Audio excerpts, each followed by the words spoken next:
Never give up John Cena, जो अपने आप में ही एक फायर है। द वाइपर रैंडी ओर्टन, बच्चे से लेकर बूढ़े तक जॉन सीना को पसंद करते हैं। रैंडी ओर्टन हमेशा शांति से वॉर करता है, पीछे से आकर अचानक से वो आरकेओ हिट कर देता है। जॉन सीना ने हिस्ट्री क्रिएट कर दी है, तो तुम्हारे अंदर इन दोनों पर्सनैलिटीज का मिक्सचर होना चाहिए। आज तक जॉन सीना 17 बार WWE चैंपियन बन चुका है, तो ग्रेट खली की बॉडी जॉन सीना से काफी विशाल है, लेकिन फिर भी जॉन सीना का जो नाम है रेसलिंग के एरिया में, वो ग्रेट खली से काफी ऊपर है। इसीलिए जॉन सीना के फैन फॉलोइंग रियल वर्ल्ड में भी काफी हाई है। शांत बट कैलकुलेटेड रैंडी ओर्टन का जो माइंडसेट है, वो फायर माइंडसेट से बिल्कुल ऑपोजिट है। तुम्हें शांत रहना भी आना चाहिए और तुम्हें एग्रेशन दिखाना भी आना चाहिए। दोस्तों, आज हम बात करने वाले हैं WWE के दो सबसे बड़े वॉरियर्स की।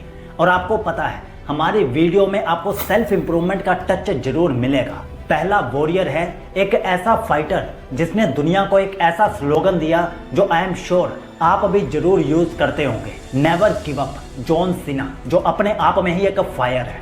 और दूसरा एक ऐसा साइलेंट प्रेडेटर जो कभी भी शिकार करने से पहले शोर नहीं मचाता, साइलेंट वॉर करता है। द वाइपर रैंडी ओर्टन, दोनों एक दूसरे से ऑपोजिट एटीट्यूड के बंदे, लेकिन दोनों ही WWE के टॉप स्टार्स में से एक है। अगर हम कहें कि जॉन सीना फायर की तरह मेंटेलिटी रखता है और रैंडी ओर्टन आइस की तरह शांत रहता है, तो इसमें कुछ भी गलत नहीं है। दोनों ही अपने आप में एक मास्टरपीस है। पर यहाँ पर बात यह है कि आप इन दोनों के एटीट्यूड से क्या क्या चीजें सीख सकते हो और असली जीत किसकी होती है, फायर माइंडसेट की या फिर आइस वाले माइंडसेट की, शांत दिमाग की।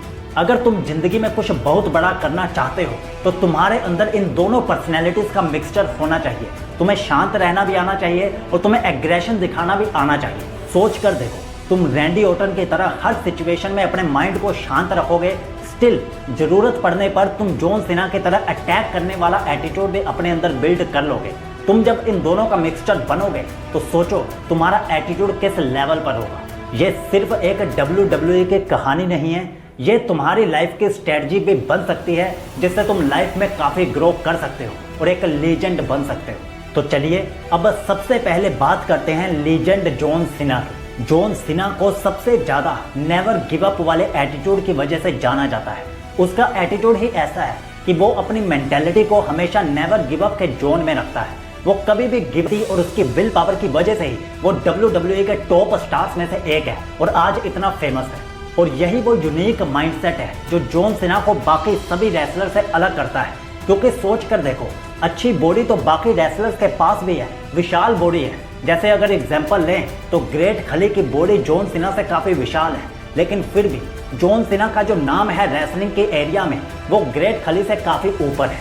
सिर्फ और सिर्फ जॉन सीना के नेवर गिव अप वाले एटीट्यूड की वजह से और उसकी मेंटेलिटी की वजह से जिंदगी में अपनाना है, और यही आपको लाइफ में बहुत आगे लेकर जाएगा। कभी भी अपनी हार के बारे में मत सोचो, हमेशा अपने आप को बेहतर बनाने पर ध्यान दो और हमेशा विनिंग माइंडसेट पर ध्यान दो और जीतने की सोचो। इसलिए दिमाग में हमेशा के लिए एक बात फिट करके बैठा लो कि हमेशा लाइफ में नेवर गिव अप वाले एटीट्यूड को यूज करना है। और जॉन सीना सिर्फ WWE के रिंग में he never give up use नहीं करता, वो रियल लाइफ में भी अपना एटीट्यूड ऐसे ही मेंटेन करके चलता है। इसीलिए जॉन सीना के फैन फॉलोइंग रियल वर्ल्ड में भी काफी हाई है। बच्चे से लेकर बूढ़े तक जॉन सीना को पसंद करते हैं, उसके एटीट्यूड और उसकी मेंटेलिटी की वजह से। अगर WWE के अंदर की बात करें तो जॉन सीना कभी भी अपनी इंजरी को, जॉन सीना 17 बार WWE चैंपियन बन चुका है और इसी के साथ उसने इतिहास रच दिया है। क्योंकि कोई भी रेसलर आज तक 16 बार से ज़्यादा बार चैंपियन नहीं बना, और ये लाइफ में बहुत जरूरी है। क्योंकि हर एक इंसान की लाइफ में स्ट्रगल्स होते हैं, हार्ड टाइम आते हैं, आपकी लाइफ में भी जरूर आएंगे। तो उस हार्ड टाइम में आपको नेवर गिव अप का स्लोगन यूज करना है और हमेशा नेवर गिव अप वाले एटीट्यूड के साथ जिंदगी में आगे बढ़ना है, हार नहीं माननी। अगर हमें जॉन सीना के लाइफ से सिर्फ एक लर्निंग सीखनी हो, तो वो ये हो सकती है कि जब तक हम खुद से गिव अप नहीं करते, तब तक ये पूरी दुनिया हमें हरा नहीं सकती। और याद रखना, सीना की लाइफ ही अपने आप में एक एग्जाम्पल है कि जब हम अपने गोल्स के पीछे भाग रहे होते हैं और नेवर गिव अप वाला एटीट्यूड रखते हैं, तो हमारे गोल्स जरूर अकम्प्लिश होते हैं। अब बात करते हैं द वाइपर रैंडी ओर्टन की, काम येट डेडली एटीट्यूड। आपको तो पता है, रैंडी ओर्टन हमेशा शांति से वॉर करता है। वो हमेशा पीछे से आकर अटैक करता है, कभी भी सरेआम अटैक नहीं करता। ये उसका शांत एटीट्यूड रिप्रेजेंट करता है। अगर आपको नहीं पता तो मैं बता दूं कि रैंडी ऑर्टन भी आज तक 15 बार चैंपियन बन चुका है और 2002 में ही WWE में जॉन सीना का डेब्यू हुआ था और उसी के साथ कुछ समय के अंतराल में ही रैंडी ऑर्टन का भी 2002 में ही WWE में डेब्यू हुआ था। रैंडी ऑर्टन को द वाइपर के नाम से WWE में जाना जाता है और ये नाम उसकी पर्सनैलिटी पर परफेक्ट फिट बैठता है। एक ऐसा साइलेंट प्रीडेटर जो अपने कॉम्पिटिटर को शिकार बनाने के लिए हर पल तैयार रहता है, शांत रह के शिकार करता है, शांत बट कैलकुलेटेड। रैंडी ऑर्टन का जो माइंडसेट है वो फायर माइंडसेट से बिल्कुल ऑपोजिट है, काम एंड आइस माइंडसेट इसे हम कह सकते हैं, क्योंकि ये बंदा इमोशनली कंट्रोल्ड रहता है, कभी भी इमोशनल नहीं होता।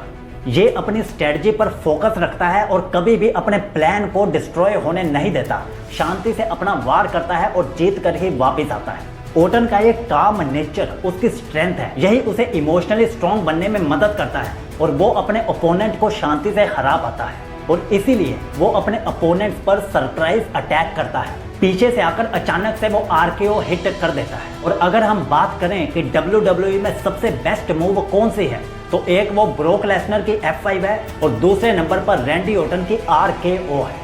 रैंडी ऑर्टन हमेशा अपने इमोशंस को बैलेंस करके अपनी डिसीजन मेकिंग को परफेक्ट बना लेता है। उसका कूल एंड काम माइंड ही उसे WWE के टॉप रेसलर्स में शामिल करता है और ये एटीट्यूड हमें भी अपनी जिंदगी में जरूर शामिल करना चाहिए। जिंदगी में जितना हो सके शांत रहो और जब भी अटैक करो तो शांति के साथ अटैक करो, चिल्लाकर अटैक मत करो और पहले से ही अपने प्लान्स को रिवील मत करो। और साथ ही रैंडी ऑर्टन से हमें यह भी सीखना चाहिए कि हमें कभी भी अपने इमोशंस को अपने ऊपर हावी होने नहीं देना चाहिए।